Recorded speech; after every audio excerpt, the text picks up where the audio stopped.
2009년 9월 저희 가족은 갑작스럽게 이사를 하게 됐습니다. 아버지의 인사 발령 때문이었는데요. 당시 고등학교 2학년이었던 저는 한동안 낯선 동네와 새로운 학교에 적응하느라 아주 정신없는 날들을 보내고 있었어요. 그렇게 이사를 하고 얼마 되지 않았을 때 일입니다. 학원에 갔다가 집으로 돌아오는 길이었어요.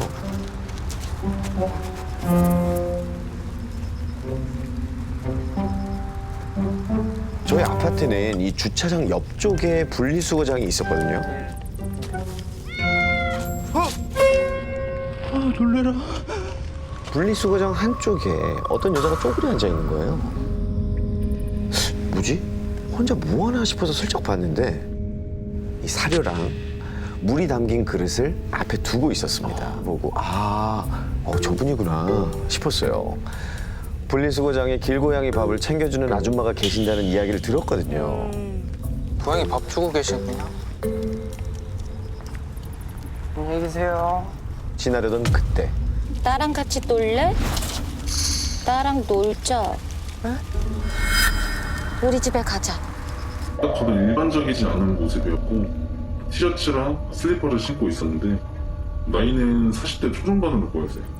되게 며칠 안 씻은 사람처럼 되게 깨져져 있어요. 진하게 풍겨오는 알 수 없는 악취까지. 좋은 일 하시는 분 같긴 한데 어쩐지 조금 껄끄럽더라고요. 전 아줌마를 피해서 얼른 공동현관으로 들어갔습니다. 그리고 엘리베이터 앞에 섰는데 하필 점검 중이라는 거예요. 뭐야?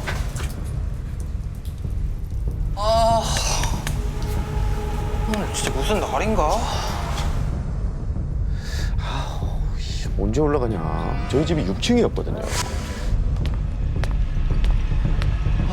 언제 올라가? 아까 그 아줌마는?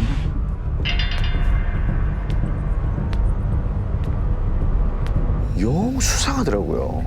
빨리 집에 들어가야 했다는 생각에 2칸, 3칸씩 빠르게 계단을 오르기 시작했습니다. 그런데 그분이 계속해서 제 뒤를 쫓아오는 거예요.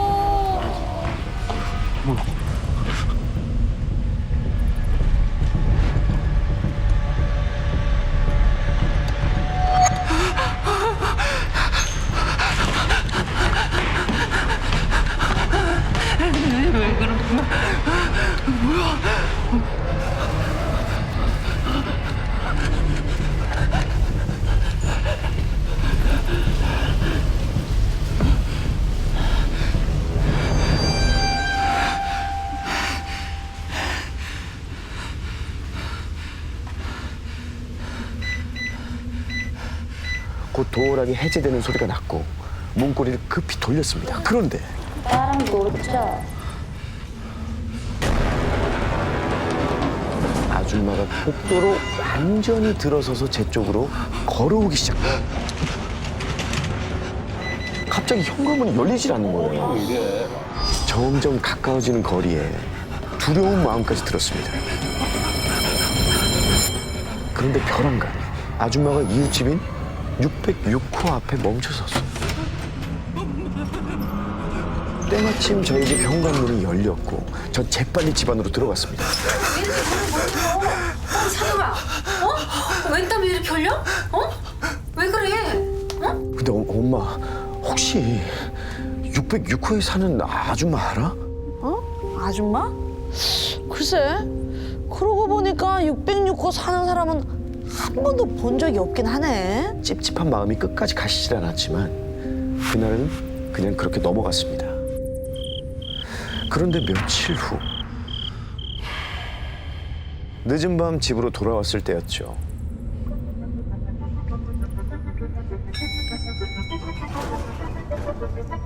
엘리베이터에서 복도를 걸어오는데 이게 뭐야? 코를 찌르는 악취가 지난번에 그 아줌마를 마주쳤을 때 맡았던 냄새거든요.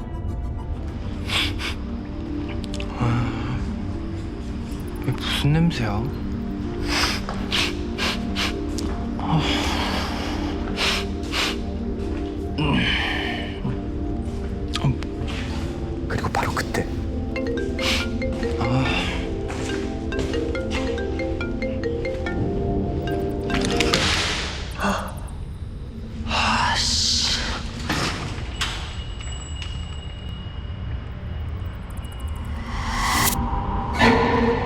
현관에 서 있는 아줌마가 보였습니다.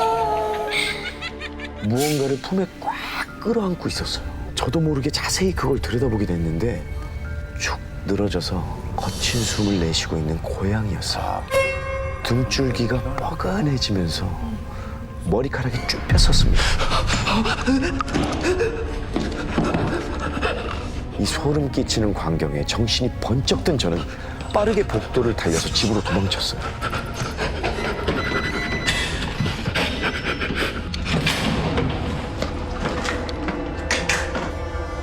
그리고는 현관에 들어서자마자 부모님께 조금 전 상황을 횡설수설 설명했습니다. 냄새? 아까 저녁까지만 해도 안 그랬는데. 아니, 당신 혹시 무슨 냄새인지 알아요? 냄새요? 글쎄, 찬영이 너 공부하기 싫으니까 또 쓸데없는 장난치는 거 아니야?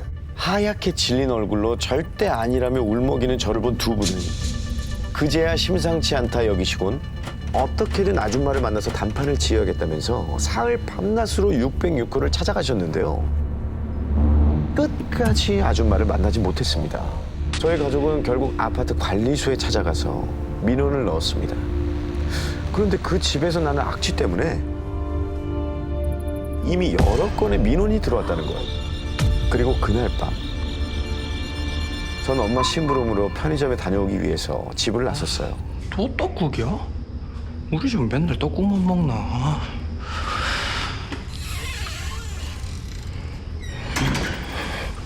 복도로 나온 이웃은 바로 606호 아줌마였어요.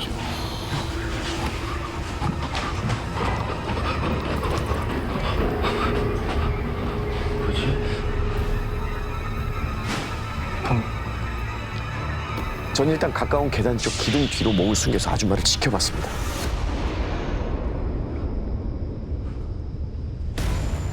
엘리베이터 앞에 선 아줌마는 신이 난 듯 고개를 까딱거리면서 흔들고 있었어요. 그런데 자세히 보니까 쓰레기 봉투 밑으로 검붉은 액체가 고여 있는 거예요. 그건 피였습니다. 검붉은 피는 복도 바닥에도 남아 있었어요. 그럼 도대체 저 쓰레기 봉투 안에 뭐가 들어있는 거지? 제가 여기 있다는 걸 절대 들키면 안 될 것 같다는 생각이 들었어요. 빠른 걸음으로 어두운 계단을 내려가고 있을 때였습니다.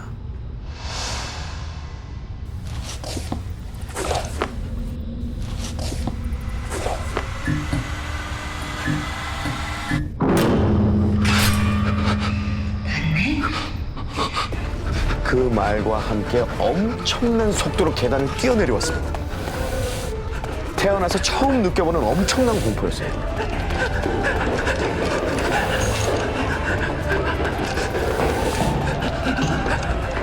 정신없이 뛰어내려가다 보니 어느새 1층 공동 현관이 보였어요. 가쁜 숨을 몰아쉬면서 출입구로 발을 마저 뻗는 순간 거짓말처럼 절 쫓아오던 슬리퍼 소리도 아줌마의 목소리도 갑자기 뚝 사라졌어요. 저도 모르게 고개를 돌리는 그때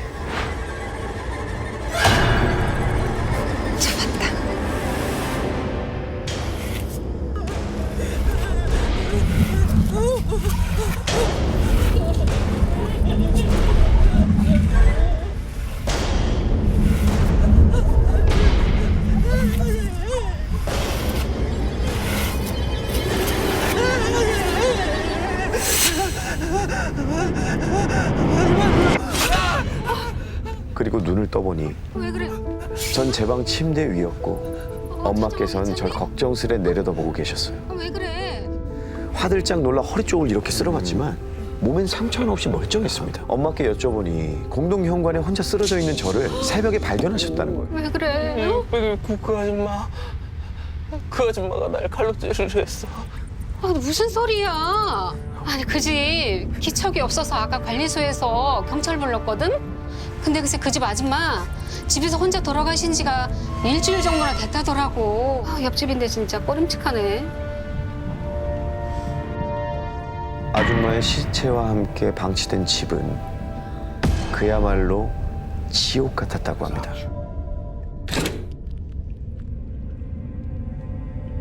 집안이 온통 쓰레기와 악취, 벌레로 가득했대요. 그런데 더욱 충격적인 건 바로 냉장고 안이었습니다. 웬 신문지로 쌓인 것들이 냉장고에 가득 쌓여 있었다는데요. 그것은 바로 부위별로 보관된 토막난 고양이 사체였습니다. 14년이 지난 지금까지도 이 열린 문틈 사이로 나던 끔찍한 죽음의 냄새가 잊혀지지 않습니다.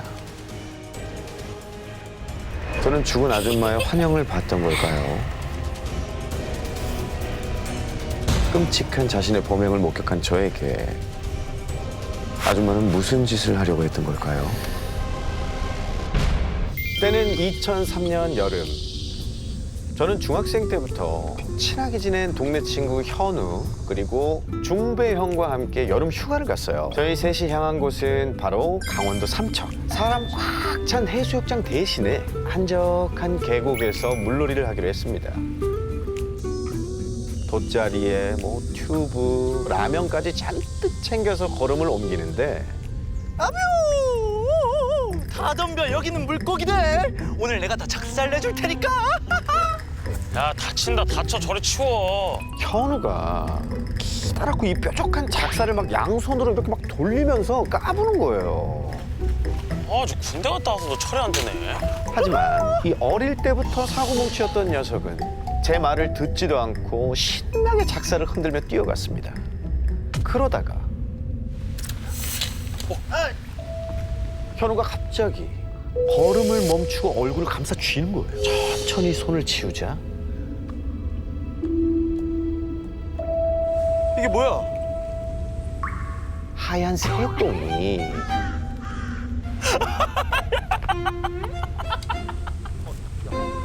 까마귀 똥인가 봐. 똥 맞았대요. 아, 냄새.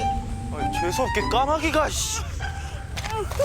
현우가 나무 위에 앉은 새를 노려보더니 돌을 주워서 막 집어 던지기 시작했어요.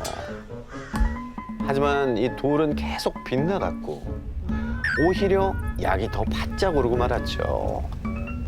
야, 됐어. 아우, 그만해. 그냥 가자고 말렸지만 제 말을 들을 녀석이 아니었어요. 야, 됐어. 그만해. 그거 어차피 안 잡혀, 그거. 야, 이거 던지라는 거 아니지? 갖고 있던 작사를 높이 들어서 하나, 둘 이렇게 까마귀를 향해 조준을 하는 겁니다. 그거 내려놔. 내려놔. 그러나 작살은 이미 현우의 손을 떠나서 길게 포물선을 그리며 날아가고 있었습니다. 그리고 잘못된 곳에 꽂히고 말았습니다. 그곳은 바로 이 숲을 사이에 가려져 있던 누군가의 무덤.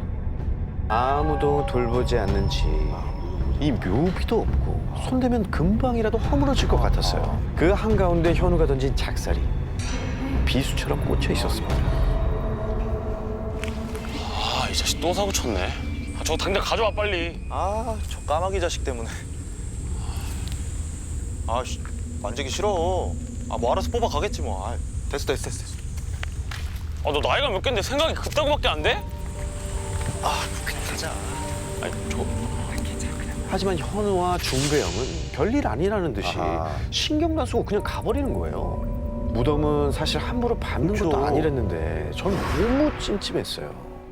나라도 작사를 뽑아야겠다 생각했지만 막상 용기는 나질 않았습니다. 결국 죄송합니다. 죄송합니다. 무덤을 향해 공손하게 사과를 하고 저도 그곳을 떠났습니다. 묘지의 작사를 그대로 버려둔 채 말이죠. 야, 여기 물 좋다. 어? 야, 물 너무 좋은데? 이 시원한 계곡물에 몸을 담그자 좀 전에 긴장했던 마음이 싹 또 가시더라고요. 물 만난 고기처럼 신나게 노는데 어쩐 일인지 이 까불이 현우가 너무 조용한 겁니다. 아까 내가 한 말 때문에 혹시 삐진 건가? 기분을 풀어줄 겸 조심조심 다가가서 장난스럽게 야, 이현우 폭탄 받아라. 폭탄 받아. 그런데 이 평소 같으면 잽싸게 반격을 해올 녀석이 저를 죽일 듯이 이렇게 노려보기만 하는 거예요. 집에 가자. 뭐? 가긴 어디가? 좀. 집에 가자고. 아, 장난친 거 가지고 뭐 이렇게 화를 내? 현우는 아예 물 밖으로 확 나가버리더라고요. 그리고 잠시 후 저는 자갈밭에 떨어져 앉아있는 친구를 불렀습니다. 야, 현우야! 그런데 이 자식이 꽁하게 막 등을 돌리고는 불러도 대답이 없는 거예요. 아, 왜 그러고 있어? 우리 배고픈데 라면 끓여 먹을까? 현우 쪽으로 다가간 저는 두 눈을 의심하고 말았습니다. 현우가 한 손에 커다란 돌을 들고는 있는 힘껏 내리치는데 그 아래로 피가 범벅이 된 다른 한 손이 보였습니다. 야! 너 뭐해? 너 미쳤어? 하지만 현우는 멍한 눈빛으로 제 손을 뿌리치고 다시 돌을 집어들었어요. 중배형! 빨리 와, 얘 이상해! 그만해! 중배형까지 달라붙어서야 겨우 현우를 붙잡을 수가 있었어요. 저는 녀석을 정신 차리게 하려고 뺨을 세게 때렸습니다. 그러자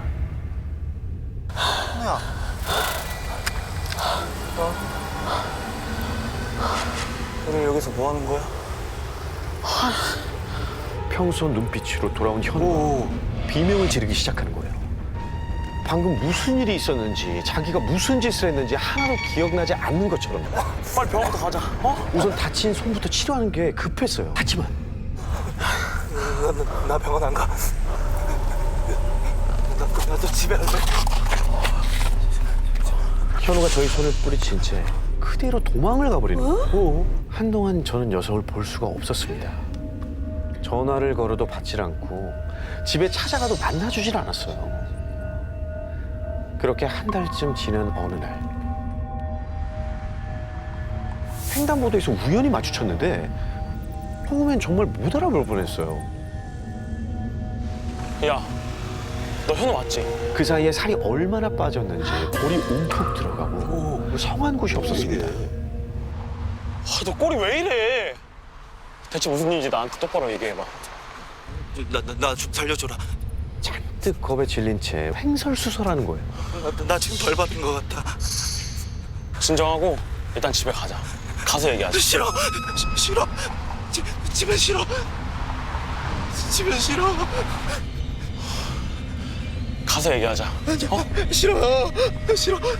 저는 불안에 떠는 친구를 겨우 달래서 근처 벤치에 앉았습니다. 그리고 듣게 된 현우의 이야기는 정말 충격적이었어요. 재성아, 넌 못 봤지? 계곡에 놀러 간 그날 우리가 신나게 물놀이를 하고 있을 때 현우는 저 멀리 어떤 할머니가 보였대요. 뚝뚝 피를 흘리는 할머니 목에 비스듬히 박힌 기다란 막대기. 내가 무덤에 던진 그 작살인다. 그 할머니로부터 도망치기 위해서 저한테 집에 가자고 화를 냈던 거예요. 그리고 그때부터 현우의 귓가에는 잘라 명령하는 목소리가 계속 맴돌았다고 했어요. 그 목소리에 어느 순간 의식을 잃었고 정신을 차렸을 땐 돌로 자기 손을 내려 찢고 있었던 거죠. 삼척에서 서울 집으로 도망쳐 겨우 숨을 돌리고 있는데 누가 현관문을 세게 두드렸대요. 힘겹게 몸을 일으키려는 그 순간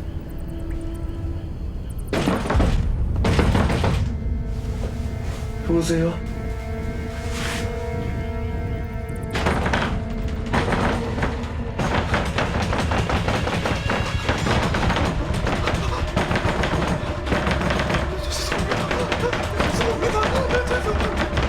현관문을 지나 거실 그리고 화장실 창문까지 뭔가 억지로 집 안으로 들어오려고 하는 것처럼 말이죠. 현우는 공포에 질려서 온몸이 식은땀으로 흠뻑 젖었습니다. 갑자기 쥐 죽은 듯이 고요해진 집안.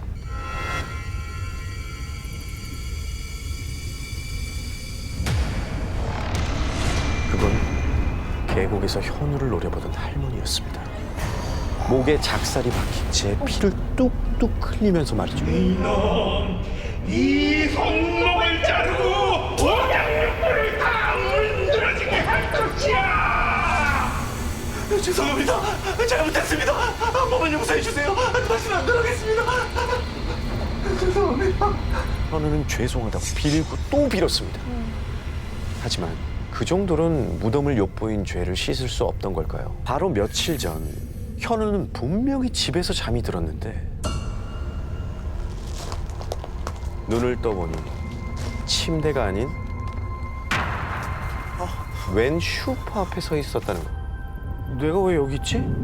슈퍼에서 뭘 산 건지 이 손에는 봉지까지 들려 있었대요. 그리고 그 봉지 안에 들어있던 건 다름 아닌 칼. 아이고. 손에 든 칼을 당장 버리려고 했죠. 하지만 그때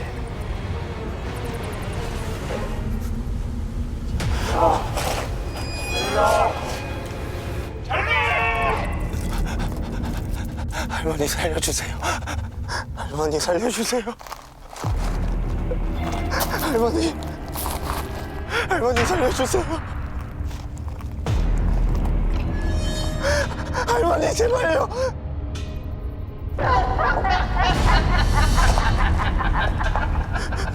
제발요. 제발 살려주세요 할머니. 제발 할머니 살려주세요 제발. 할머니.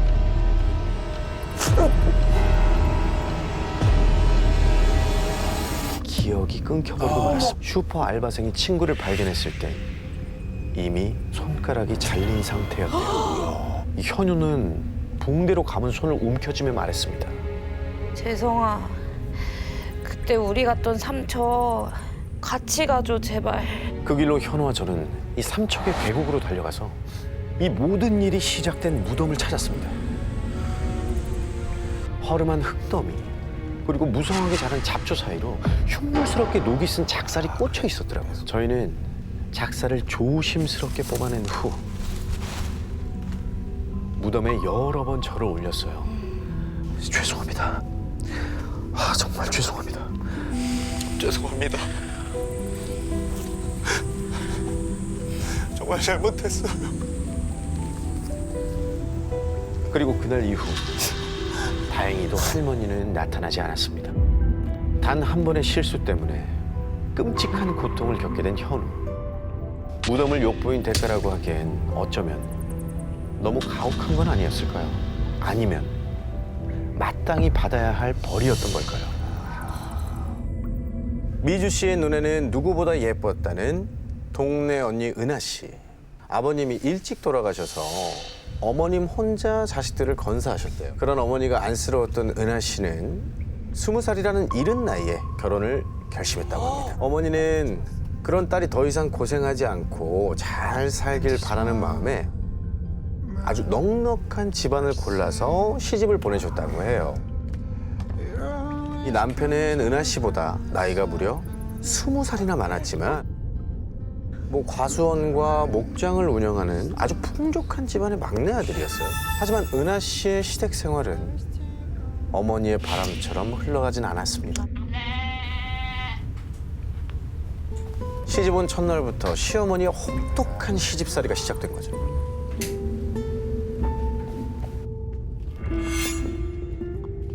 얘, 내가 사과 포장해 놓은 지가 언젠데 여태 안 해놓은 거야? 도대체 언제 할 거야? 죄송해요 어머니. 이거 끝내고 바로 해놓을게요. 아이고. 집안일, 과수원일, 목장의 잡일까지 전부 은하 씨의 몫이었다고 해요. 딸 아이를 임신하고 출산하는 동안에도 몸보신 한번 제대로 시켜주지 않고 은하 씨를 아주 머슴 부리듯 부렸다고 하는데요. 그동안 남편은 뭘 했느냐?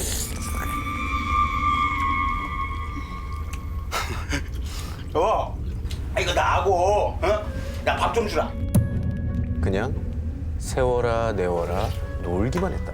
자, 여기까지만 들어도 시집을 잘못 왔구나 싶잖아요. 이게 끝이 아니었습니다.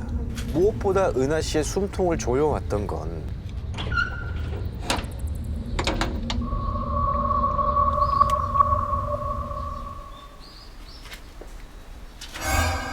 어머니. 얘, 너 뭐 하니? 밖에 나가려고? 대문 밖으로 한 발짝만 떼어도 돌아다니지 말라 그랬는데. 바로 시어머니의 불호령이 떨어졌대요. 남편은 그런 은하 씨를 모른 척할 뿐이었습니다. 그렇게 숨막히는 시집살이가 계속되던 어느 날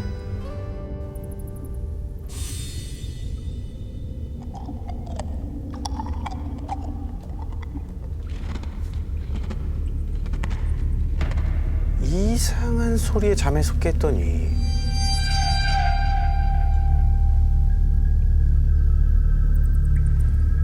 다락방 문 너머에서 까드득 까드득 소름 끼치는 소리가 들리는 거예요.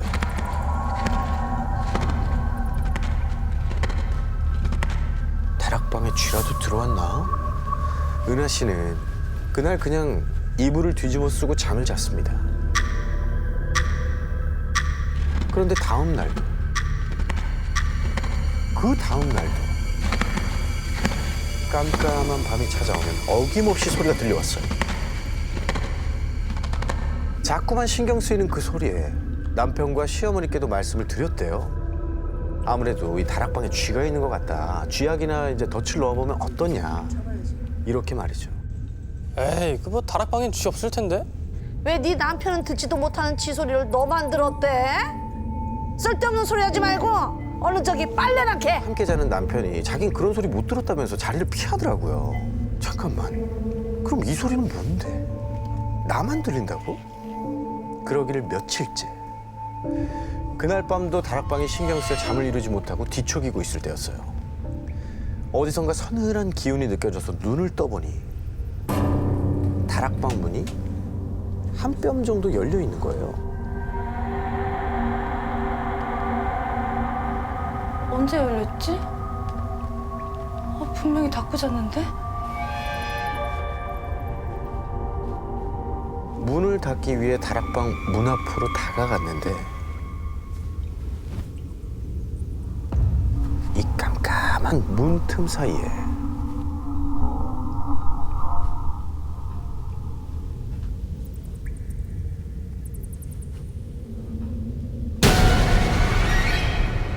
누군가가 은하 씨를 빤히 쳐다보고 있는 거예요. 그 눈은 은하 씨 뒤에 잠든 남편을 슥 내려다보기도 했죠.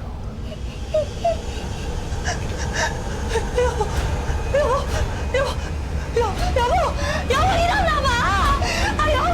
서둘러 다시 돌아봤을 때 문틈 사이엔 아무것도 보이지 않았어요. 일단 다락방 문을 꽉 닫아둔 채 이불 속에 몸을 파묻고 밤새 잠들지 못했다고 합니다. 다음 날 아침 은하 씨는 남편에게 다락방을 살펴봐달라면서 사정사정을 했대요. 남편은 이내 곧 짜증스러운 얼굴로 나오면서 이게 뭐가 있다는 거야? 아무것도 없구만. 요즘 왜 그래 당신? 참 신경질 나. 아이고. 분명히 내가 눈을 마주쳤는데 정말 아무것도 없어요?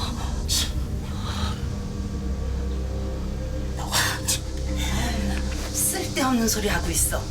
네가 다락방을 지저분하게 두니까 별 생각이 다 드는 거야. 잘 됐네. 이참에 너 저 다락방 좀 깨끗이 청소해라. 다락방을 혼자서요? 바로 전날 그렇게 오싹한 일을 겪었던 다락방을 혼자서 청소를 하라는 겁니다. 은하 씨는 어쩔 수 없이 제 발로 다락방에 올라가게 되었죠. 야, 하루 내내 하던 집안일을 다 마치고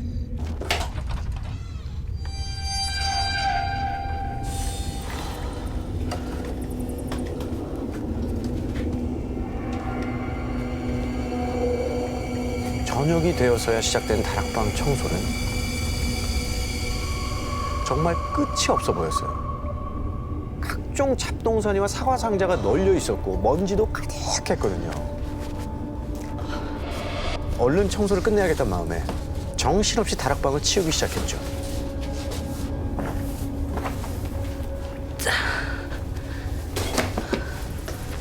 한 시간쯤 흘렀나? 생각할수록 너무 서럽다는 생각이 드는 거예요.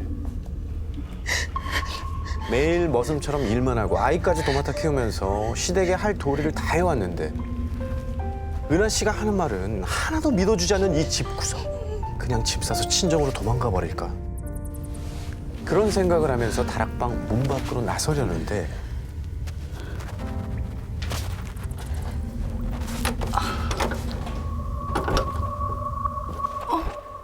다락방 문이 왜 안 열리지? 갑자기 꽉 닫힌 채 열리질 않는 거예요. 여보!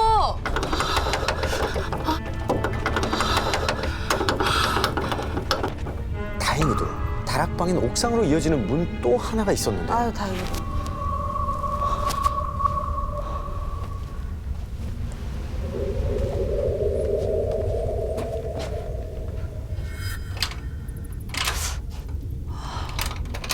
비밀번호가 이거든가?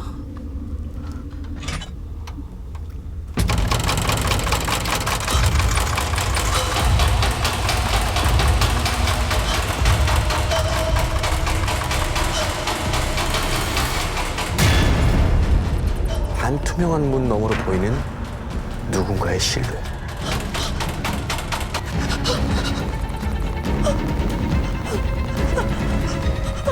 누구세요? 은하 씨의 질문에 답이라도 하듯이 문고리를 흔들어대기 시작했죠.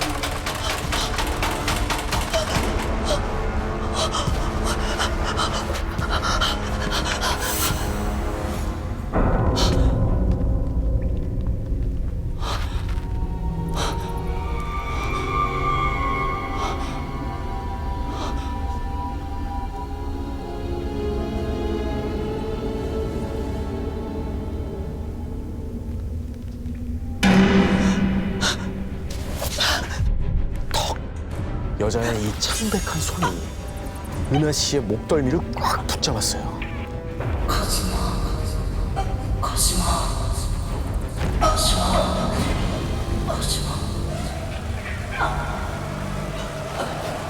그리고 동시에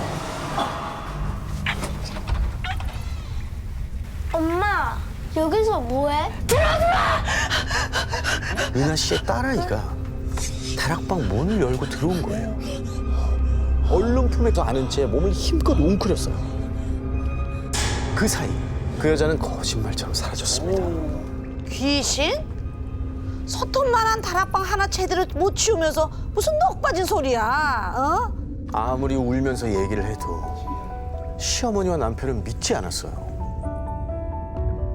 믿지 않는 정도가 아니라 미치지 않고서야 저런 소리를 하겠냐면서 은하 씨를 아픈 사람 취급하더랍니다. 10년 넘게 모진 시집살이를 버텨왔지만 은하 씨는 이제 더 이렇게 살 수 없다는 생각이 들었다고 해요.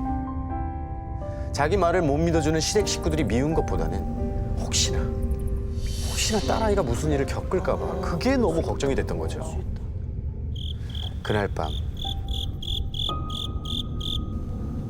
남편 몰래 가방을 싸서 집을 나서기로 한 거죠. 아직 잠이 덜 깨는 딸아이에게 조용히 있어야 한다고 신신당부한 후에 현관 앞에 세워두고 짐을 마저 챙겨서 나왔는데 그 잠깐 사이에 딸이 사라진 거예요. 그때 주방 쪽에서 딸아이 웃음소리가 들려왔습니다. 여기 있어. 얼른 와. 그런데 딸아이의 입에서 다락방에서 나던 소리가 들려오기 시작했습니다. 얼른 데리고 나오려는데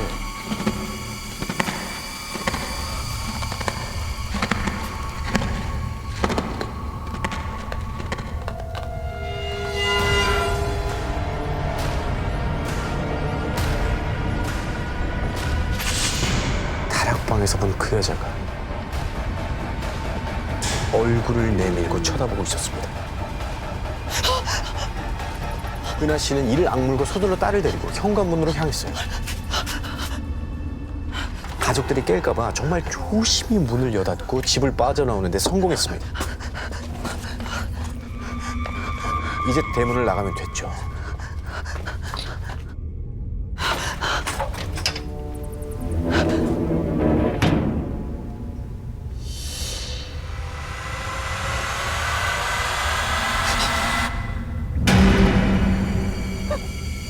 다락방 그 여자가 은하 씨를 쳐다보고 있는 거예요. 읽어. 꺼. 어디 읽어. 꺼. 머리가 새하얘지던 그 순간 엄마, 왜 그래? 딸이 은하 씨를 올려다보고 있었어요. 그 모습에 눈앞에 귀신보다 더 무서운 게 떠올랐대요. 이대로 있다간 은하 씨 자신뿐만 아니라 딸까지 전보다 더 끔찍한 삶을 살 수 있겠구나. 은하 씨는 눈을 질끈 감고는 무려 10년 만에 지옥 같은 시댁에서 스스로 뛰쳐나왔습니다. 은하 씨가 딸을 데리고 고향 집으로 돌아왔다는 소식에 동네 할머니 한 분이 집을 찾아오신 거예요. 이 수척해진 은하 씨를 보고는 아휴, 내가 그때도 이 얘기를 알았더라면 네 엄마를 말리기라도 했을 텐데. 은하 언니 남편의 누나죠. 누나? 신우이가 어렸을 때부터 남동생을 엄청 끔찍이 챙기면서 남동생 사랑이 극진했대요. 그 신우이가 결혼을 약속한 남자가 있었는데 그 남자가 언니 몰래 다른 여자랑 결혼을 해버린 거죠. 그것 때문에 엄청 슬퍼하다가 그 다락에서 자살했대요. 신우이가 생전에 알사탕을 그렇게 좋아했대요. 까드득 씹어먹는 걸 좋아했대요. 물 한 방울 입에 대지 않았는데 그때에도 알사탕은 계속 입에 달고 있었대요. 다락방에 나타나서 은하 씨와 남편을 바라보던 그 여자는 정말 은하 씨의 신우이였을까요? 버림받았던 자신의 고통을 동생도 똑같이 느낄까 봐 집을 나서던 은하 씨를 그토록 괴롭혔던 건 아닐까요? 때는 2007년 겨울입니다. 부산에서 의무경찰로 복무 중이던 재욱 씨는 기동대에 발령을 받게 돼요. 기동대라고 하면 시위나 비상 상황이 발생하면 진압을 하는 부대입니다. 들어있습니다. 서울이나 수도권에는 시위가 꽤 많았지만 부산에서는 그 빈도수가 적다 보니까 음주운전이나 폭주족 단속을 하는 교통 업무를 도맡았다고 해요. 그날은 재욱 씨가 야간 근무를 나가게 된 날이었습니다. 이 배정받은 근무지는 대원들이 가장 기피하는 곳이었어요. 컨테이너로 된 작은 초소만 덩그러니 있는 부산의 아주 끝자락 외진 곳이었죠. 그런데 여기가 왜 기피 대상이냐? 시간이 안 가요. 1분이 1년 가까워. 정말 느리게 시간이 가는 거예요. 재욱 씨는 차라리 여기로 배정된 게 다행이라고 생각했어요. 이날따라 컨디션이 너무 안 좋았거든요. 온몸이 이 한기 때문에 덜덜거렸고 머리도 깨질 듯이 아팠죠. 바로 그때 현직 경찰분들 중 천사 중에 천사, 가장 so 스윗한 김경사님이 이 재욱 씨의 안색을 알아챈 거죠. 너 어디 아프냐? 얼굴이 말이 아닌데 너 오늘 저 근무 나갈 수 있겠어? 아닙니다. 근무 나갈 수 있습니다. 너 그 상태로 도로에서 서 있다가 무슨 사고 날라 그래? 오늘은 초소에서 좀 쉬어. 그렇게 김경사님의 배려로 재욱 씨는 혼자 초소에서 대기하게 됐죠. 깜빡 잠들었던 재욱 씨가 잠에서 깨어난 건 어떤 소리 때문이었습니다. 바로 무전기에서 나는 소리였죠. 그런데 이상한 게 아무 말도 들리지 않는 거예요. 뭐야, 누가 자기도 모르게 버튼 눌렀나 봐. 이렇게 생각하고는 시간을 보니까 밤 12시였습니다. 그런데 그 순간 이재욱 의경. 아까 초소에서 쉬고 있으라던 김경사님 목소리였어요. 저 현재 신고가 떨어졌다. 이재욱 의경이 있는 쪽으로 초소 후방 길 쪽으로 피해자가 도망치고 있다는 내용이야. 이상한 사람이 쫓아온다고 하니까 추격해서 피해자 도울 수 있도록. 재욱 씨는 이런 지시를 받아본 게 처음이라 어떻게 해야 할지 머리가 하얘지는 거예요. 그런데 그때 내가 현재 그쪽으로 이동 중이다. 5분 안에 도착하니까 일단 나가서 피해자 도울 수 있도록. 일단 경사님이 오신다고 하니까 무전기와 손전등을 챙기고 초소 밖으로 나왔습니다. 신고자를 찾기 위해서 무작정 걸어가는데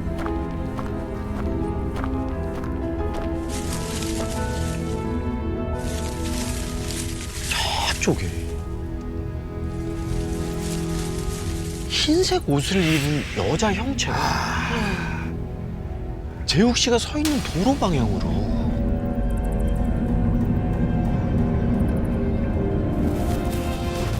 뛰어오는 게 보이는 거예요. 헉! 방금 무전에서 말했던 그 사람이거든요. 진짜 그 여자가 누군가한테 쫓기고 있다. 상황이 급박하잖아요. 재욱 씨는 일단 여자분을 먼저 돕지 않은 심정으로 무작정 뛰기 시작했습니다. 경찰입니다! 여성분! 여기에요, 여기!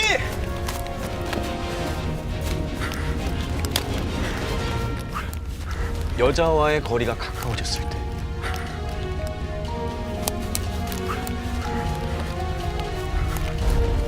뭔가 이상하다는 생각이 들면서 심장이 아릴 듯한 공포감이 몰려왔어요.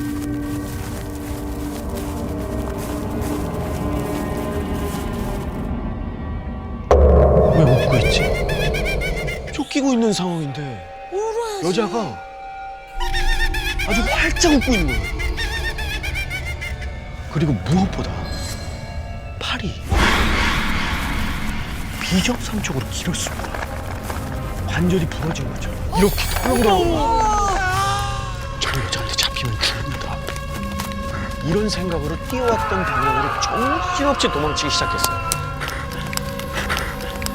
무전기에 대고 귀신이 쫓아온다고 계속 외쳤죠. 귀신한테 잡혔습니다. 저 이러다 죽겠습니다.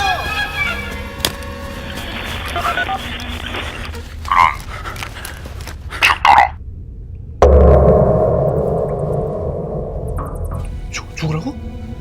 분명 아까 쉬고 있으라고 챙겨주던 김 경사님 목소리가 맞는데 죽도록 지금 나보고 죽으라고? 재욱 씨는 그만 다리가 엉켜서 넘어지고 말았습니다. 그 여자는 재욱 씨의 목을 뼈가 으스러질 것처럼 엄청난 힘으로 조르기 시작했어요. 여자의 손톱이 살을 뚫을 것만 같았죠.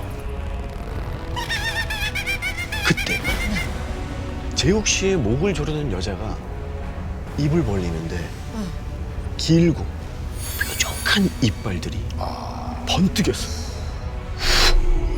여자의 날카로운 이빨이 재욱 씨의 얼굴을 덮치는 순간 재욱 씨는 그만 정신을 잃고 맙니다. 그리고 다시 눈을 떴을 땐 등을 타고 한기가 훅 끼쳐왔죠. 도로 한가운데 누워 있었던 거예요. 위험하게. 주위엔 아무도 보이지 않았고 마치 아무 일도 없었던 것처럼 정말 고요했어요. 도대체 이게 무슨 일이지? 혼이 빠진 채로 다급히 초소로 들어갔죠. 그런데 시간을 보니까 밤 11시 50분이었어요. 아까 12시였지. 재욱 씨는 이런 생각이 듭니다. 내가 홀린 거였구나. 홀려도 단단히 홀렸구나. 경찰분들과 대원들이 초소에 들어왔을 때 경사님이 대뜸 겁에 질려있는 재욱 씨에게 먼저 말을 거시는 거예요. 건너 흙밭에서 구르다 왔냐? 아, 옷이 왜 이렇게 더러워? 만약 이 모든 상황이 꿈이었다면 옷이 깨끗해야지 맞는 거잖아요. 그렇죠.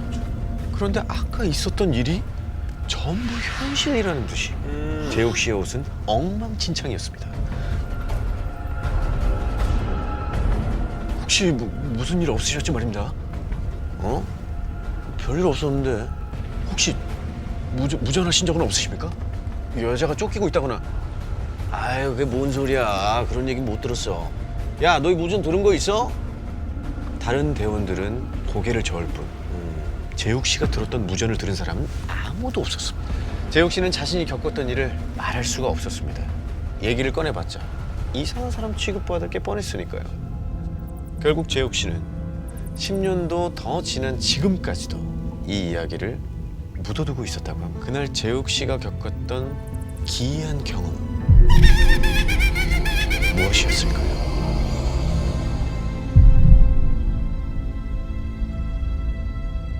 (10년) 전 겨울 제가 고등학생 때 겪은 일입니다.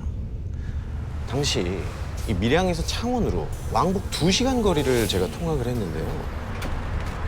종종 수업이 늦게 끝나서 제가 막차를 놓치곤 했거든요. 결국 학교 근처에 몇 달간 지낼 방을 구하기로 했습니다. 용돈을 긁고 모으고 모아서 이 저렴한 방이 많다는 동네로 갔습니다.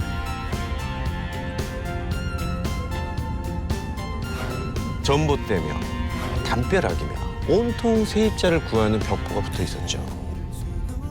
그 혹시 방 있나요?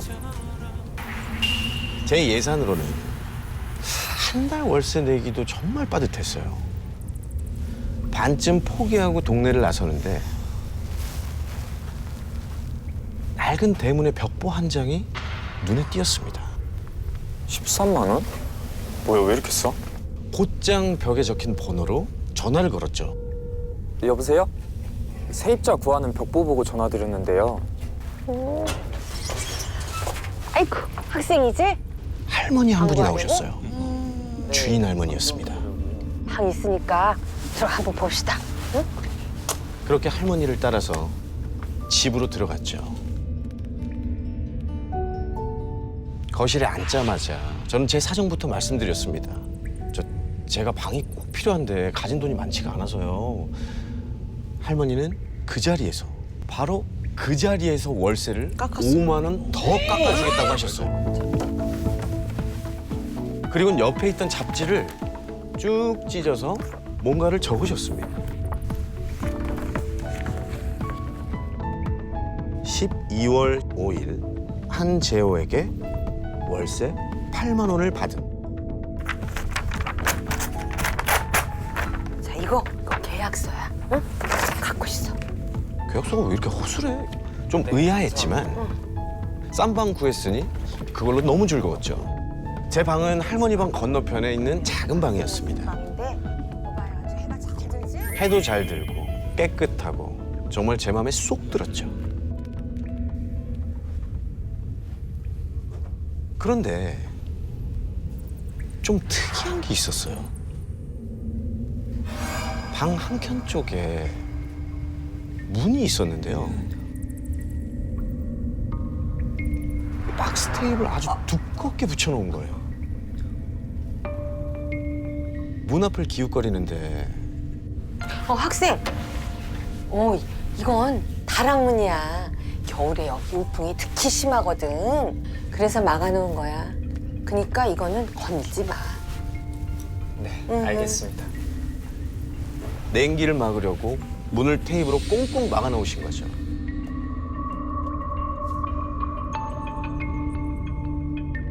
그렇게 며칠이 흐른 후 어느 밤이었습니다.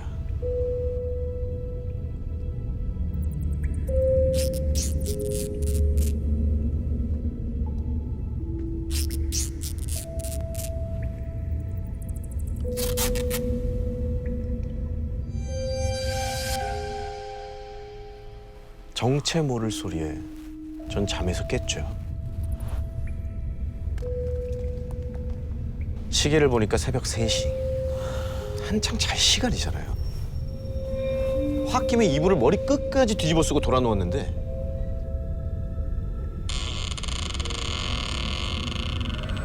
문 열리는 소리가 나더라고요. 뭐야? 하고 살짝 이불을 걷어봤더니 뭐야? 문이 왜 열려 있어? 다락문이 이만큼 열려 있는 거예요. 솔직히 좀 무섭긴 했지만 스스로를 달랬습니다. 테이프가 오래되면 왜 접착력이 떨어져서 떨어지기도 하잖아요. 저는 문이 다시 열리지 않도록 박스 테이프 하나를 다 써서 문 사방에 테이프를 꽁꽁 붙였어요.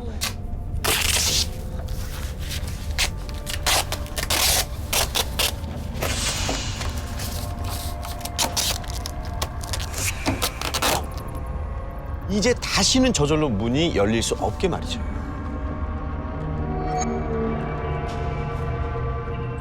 다음 날 야간 실습을 마치고 집에 돌아가는 길이었습니다.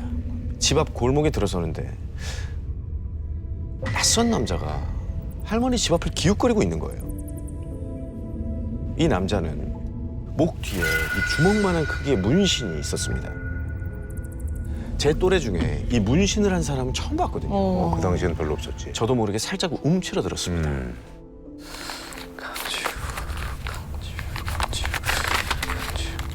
저기 누구세요? 아, 저 전에 여기 살았던 사람인데 혹시 여기 사세요? 네. 저 여기 우편물 찾고 있었어요. 그 강지우 앞으로 온 우편 혹시 보셨어요?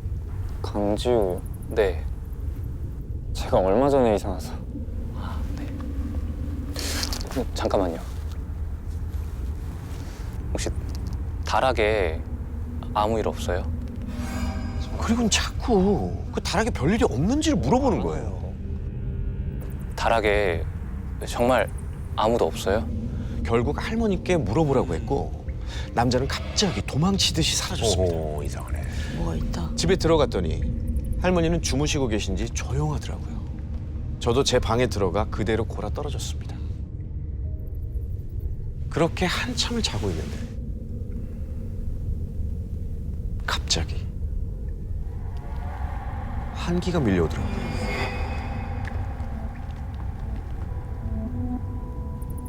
살짝 돌아봤더니 바로 어제 10겹, 20겹 테이프를 꽁꽁 붙여놨던 그 다락문이 또 열렸는 거예요. 첫 번째는 제가 붙인 게 아니니까 당연히 뭐 오래됐을 수도 있고 당연히 찢어질 수도 있겠다. 근데 두 번째부터는 제가 그날 밤에 테이프를 사와서 제가 붙여놓은 거거든요. 그러니까 당연히 새 테이프고 한 겹만 붙인 게 아니라 한 2겹, 3겹 이렇게 해가지고 붙였거든요.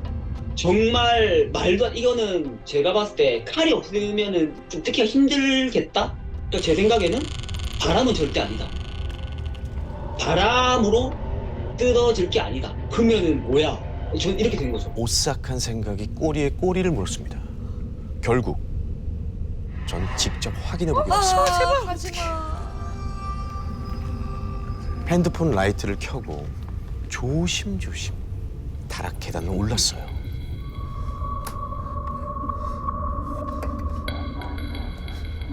다락에 올라서자마자 떠오른 생각은 잘못 들어왔다는 생각뿐이었습니다.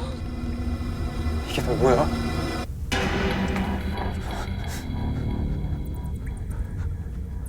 처음 눈에 띈 건 바로 제 키만한 부적이었어요.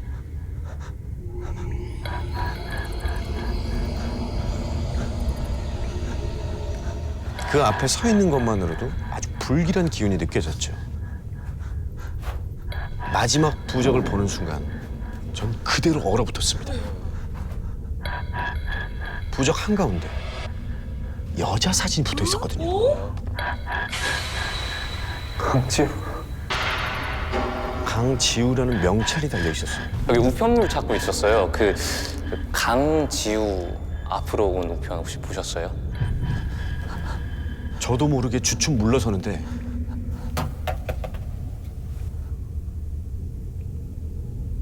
꼭지를 쳐낸 사과.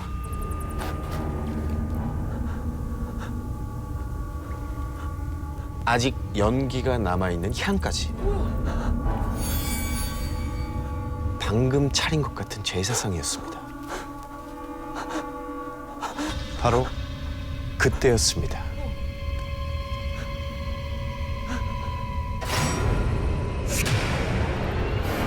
부적에 붙어있던 사진 속 그 여학생이었습니다.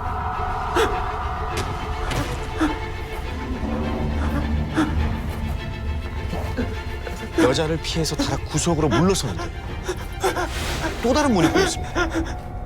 오지 마. 다락을 오갈 수 있는 문이 하나 더 있었던 거예요. 오지 마.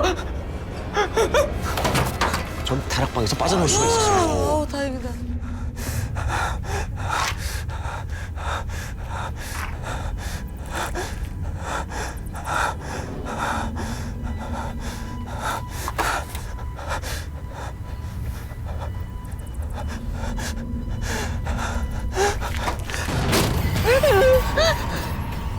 이제 꼼짝없이 잡히겠구나. 덜덜덜 떨면서 고개를 드는 그 순간 다락에 들어간 거야? 아, 할머니. 옥상에 올라온 주인 할머니였어요. 할머니는 당장 열려있는 다락 문부터 닫으셨습니다. 그리고 제가 본 여자 귀신의 사연을 이야기해 주셨어요. 귀신은 몇 년 전 할머니 집에 살았던 여학생이라는데요. 거의 매일 학생의 남자친구가 놀러를 왔다는 거예요. 어느 날 여학생이 임신을 했고 아이고. 그때부터 남자친구가 여학생을 그렇게 괴롭혔다고 해요. 결국 남자친구의 폭행 때문에 뱃속에 아이까지 잃었답니다. 남자는 그날로 도망가서 다시는 돌아오지 않았고 그 학생은 혼자 힘들어하다 다락에서 스스로 목숨을 끊었대요. 아이고. 스스로. 그런데 이 여자 귀신이 한이 많은지 죽어서도 할머니 집을 떠나질 않는다는 겁니다. 그래서 다락에 귀신을 모시고 매일 달래주고 있다고 합니다. 할머니께서. 이야기를 듣다 보니까 집 앞을 기웃대던 남자가 생각이 났습니다. 죽은 학생의 이름이 강지우였잖아요. 남자가 찾던 이름도 강지우였죠. 설마 하는 마음으로 할머님께 말씀을 드렸는데 대뜸 혹시 목 봤어? 여자애 죽게 만든 그 못된 놈. 그놈 목에 문신이 있는데. 여기 우편물 찾고 있었어요. 강지우 앞으로 온. 제게 자꾸 다락을 확인하던 남자는 지우 학생을 죽게 만든 남자친구였던 겁니다. 더 이상 그 집에 살 수가 없었죠. 당장 방을 나와서 다시는 그 근처에도 가지 않았습니다. 매일 밤 다락문을 연 사람은 누구였을까요? 지우 학생은 언제쯤 할머니의 다락을 떠날 수 있을까요?